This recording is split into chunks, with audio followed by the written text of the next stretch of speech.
O ano passado, eu tive uma crise muito forte, né? Eu venho na busca de autocuidado, de cura emocional, de cura de traumas da infância, da adolescência, há 5 anos.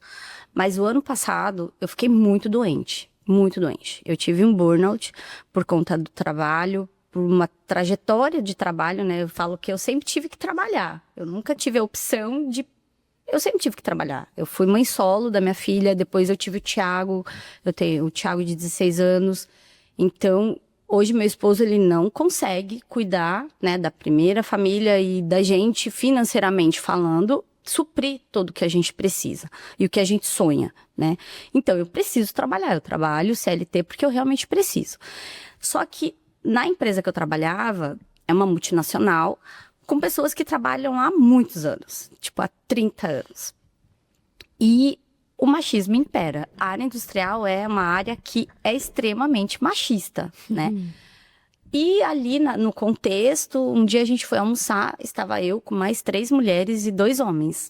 E elas começaram a falar algum assunto sobre uma mulher e que essa mulher tinha tido uma violência doméstica e tal. Aí eu virei e falei assim, gente... E eles rindo, sabe? Tipo, rindo da situação.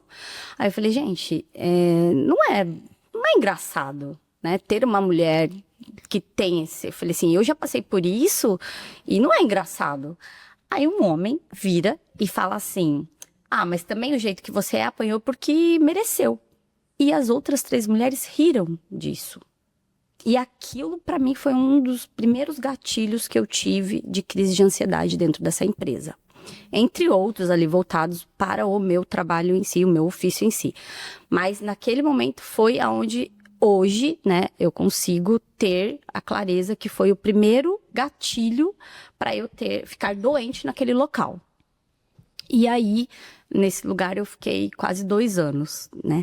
E no final, que foi em setembro do ano passado, eu tive crises, assim, muito fortes no trabalho, muito fortes. Eu ia pra área, eu sou técnica em segurança do trabalho, então eu cuido de pessoas, cuido de vidas para não se acidentar no trabalho.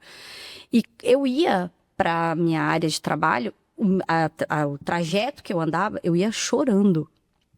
Muito, porque era muito grande, porque eu ia conviver com homens. Então era muito forte aquele momento para mim. E eu me acolhi. Eu tive 2 mulheres muito importantes para mim ali, uma colega de trabalho que também é TST, ela conviveu muito comigo, eu falo que ela foi um anjo na minha vida naquele momento, que é a Gi. Oi, Gi. Ela vai assistir depois. E a Gi, ela fez muita diferença no meu momento ali, sabe? Ela tem uma história de vida também, assim, de superação muito forte, né? Quem sabe um dia ela vai estar aqui com vocês também, contando a história dela, que a história dela é muito, muito, muito edificante, muito edificante. E um dia ela chegou pra mim e ela falou assim, Gi, você tem que entender que as pessoas não têm que ter dó de você. E aquilo, tipo, eu fiquei olhando assim pra ela. Ela falou, meu, reage. As pessoas não têm que ter dó. Você tem que fazer o que tem que ser feito. Não importa o que tem que ser feito. E o médico queria me afastar e eu não queria por causa do trabalho. Eu precisava do trabalho. E eu não queria me afastar. E aí, virou ali pra mim, naquele momento, um ciclo, sabe? De autoconhecimento no meu trabalho. Aonde me colocava num lugar de dor, num lugar de gatilho. E eu comecei a me olhar no meu trabalho com mais empatia. E a minha chefe, né, a gente teve uma mudança de chefia e chegou essa mulher também muito forte, uma história muito forte. E um dia ela chegou, ela falou assim, gente, olha, Gi, você tem um limão na sua mão. Você pode fazer uma limonada ou você pode fazer uma limonada suíça. Ela falou, o que você quer? E aí eu resolvi, né, optei em me afastar. Nesse afastamento eu fiquei 90 dias afastada. E eu consegui dar mais atenção para o momento mulher. Eu consegui dar mais atenção para a psicanálise, né? Para estudar a psicanálise a fundo. E aí dar mais atenção. Dentro desse contexto da psicanálise, eu consegui ver que o meu propósito de vida é realmente cuidar de mulheres, do emocional de mulheres. Então, eu falo que eu tenho um prazo determinado, né? Eu determinei com Deus. Falei, Deus, ó, eu tenho um prazo determinado de CLT, né? Que é até eu formar o Thiago. A partir do momento que o Thiago estiver formado, caminhando com as perninhas dele lá, eu vou focar exclusivamente para cuidar de mulheres. Como isso vai ser, como Deus vai fazer, eu não sei, né? Mas, e isso tá se caminhando muito, né? Era consciente? Deixa eu voltar um pouquinho. Ela falou pra você que você não precisava, as pessoas não precisavam ter dó de você. Eu me vejo muito nela, assim, de ser direta, assim. Mas olhando você, eu não consigo, não era uma coisa consciente, né? Porque olhando você que eu conheci agora, de repente você sentia a dor do outro. Por exemplo, a gente estava numa situação, a gente estava numa situação lá no trabalho, e você viu a moça ouve o comentário do sobre abuso e você se colocou no lugar dela. E alguém usou, tocou na sua ferida emocional, que de repente já estava até curada. Mas você se colocou no lugar dela, né? Então, é mais o seu olhar para você mesma, né? Olhar para dentro mesmo, né? Porque eu não acredito que deva ser consciente eu quero que as pessoas tenham dó de mim. Não, eu quero que você me respeite. É que, na verdade, assim, hoje, né, eu falo que ela realmente foi um anjo na minha vida. Não, foi agora em outubro, não, foi em outubro isso, foi recente, vai fazer um ano ainda. E, assim, hoje, né, e aí eu voltei muito meu estudo, nesses 90 dias que eu fiquei afastada do trabalho, depois pedi demissão, eu nem voltei. Amém. Né, eu saí daquele ambiente tóxico que pra mim era tóxico, para outras pessoas não é, mas pra mim era. Né, o meu emocional não cabia naquele lugar. E eu voltei muito para estudar a personalidade e o temperamento de pessoas, né? Por que algumas pessoas, elas não conseguem conviver naquele local sem sentir dor e outras pessoas conseguem? Então, era isso que eu queria entender. Eu falava, gente, por quê? Quando ela olha para mim e fala assim, Gia, as pessoas não têm que sentir dor de você, porque ela vem de uma história muito pesada, ela vem de uma trajetória de vida de muita dor intensa, dores muito intensas. Ela tá blindada. E ela conseguiu se blindar. Sim. E eu... O que não quer dizer que ela não sente, quer dizer que ela sim, e blindou. sente muito, mas ela conseguiu, né, falar assim, olha, você consegue chegar na minha dor, em mim até aqui, você não vai conseguir chegar no meu lugar de dor.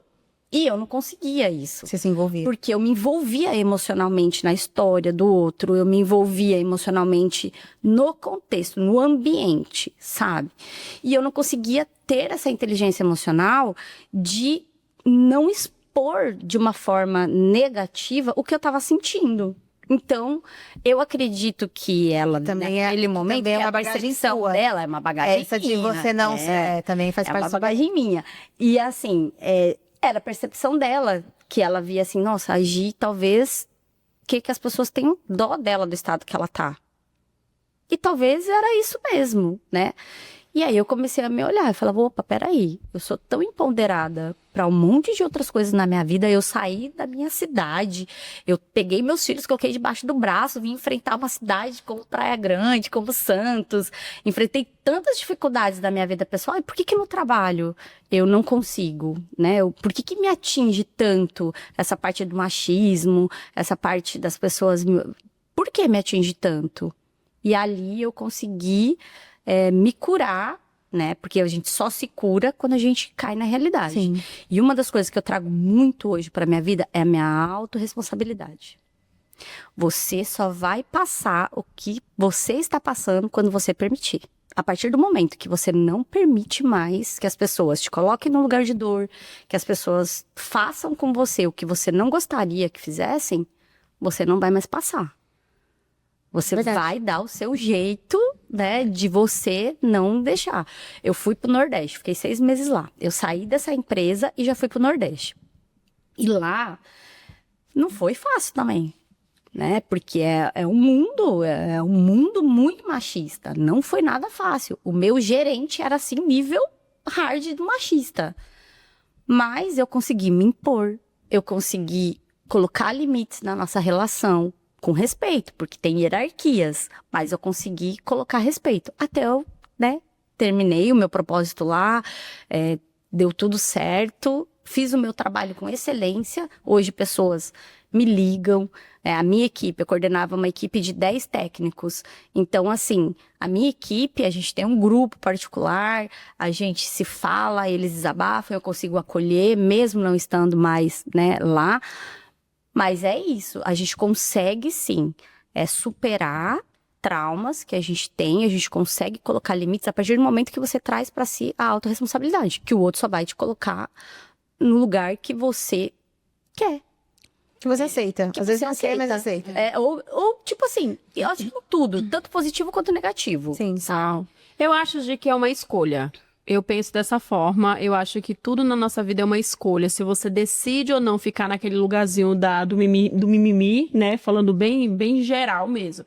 Do mimimi, ou se você decide realmente se posicionar e fazer diferente, como você fez. Você se posicionou, fez diferente, hoje você se torna uma ponte para acolher outras mulheres. Eu vejo dessa forma.